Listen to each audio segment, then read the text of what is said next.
এখানে 440G5 প্রোবুকের 440G5 একটি board দেখতে পাচ্ছেন।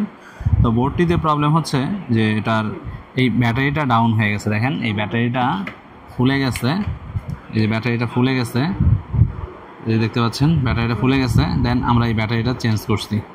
তো ব্যাটারিটা চেঞ্জ করার পরেও ডিসপ্লে আসতেছে না।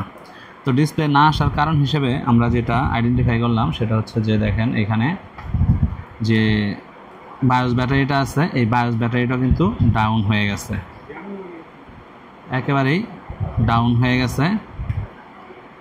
দেখেন অনলি 2.75, ওকে, যেটা 2.8 প্লাস থাকার কথা, যেটা 2.8 প্লাস না থাকলে আমাদের বায়োস করাপ্টেড হয়ে যায়। যেহেতু আমাদের মূল ব্যাটারি এবং বায়োস ব্যাটারি দুইটাই ডাউন হয়ে গেছে, তাহলে সেক্ষেত্রে এটা ডিসপ্লে না আসার কারণ আছে।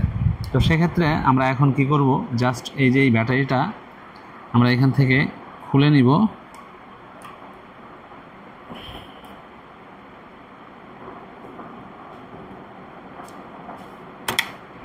ওকে, ব্যাটারিটা আমরা খুলে নিলাম এবং এখানে আমরা একটা নতুন ব্যাটারি এখন জাস্ট এটাকে উল্টা করে অথবা আমাদের যে টুইজার আছে এই টুইজার দিয়ে আমরা জাস্ট এটাকে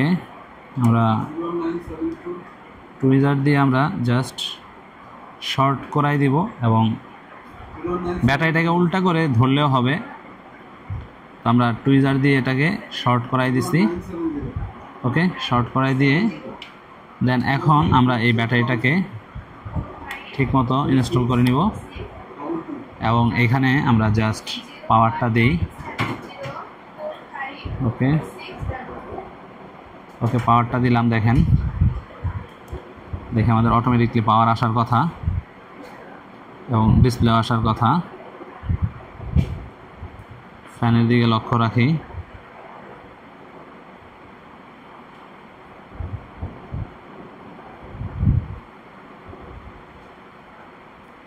ওকে, একটা বাড়ি দিছে বাট ডিসপ্লে আসে নাই, পাওয়ার আসে নাই।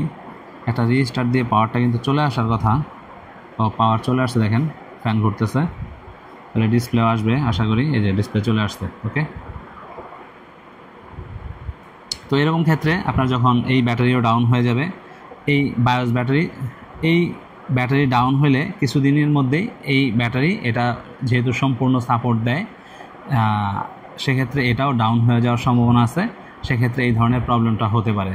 তো এইভাবে আপনারা নর্মালি এটার এই নো ডিসপ্লের যে প্রবলেম আছে, এই 440G5 G4, তারপর হচ্ছে 840G4 G5 প্রোবুকের 450 440 এগুলার যে প্রবলেম আছে নো ডিসপ্লে প্রবলেম, এক্ষেত্রে এই ধরনের প্রবলেমগুলো হয়ে থাকে। ইন্টারনাল ব্যাটারি যেগুলোর মধ্যে আছে এই প্রবলেমগুলো এরকম হয়ে থাকে। সেক্ষেত্রে আপনারা এইভাবে প্রবলেমটা সলভ করতে পারেন। ধন্যবাদ।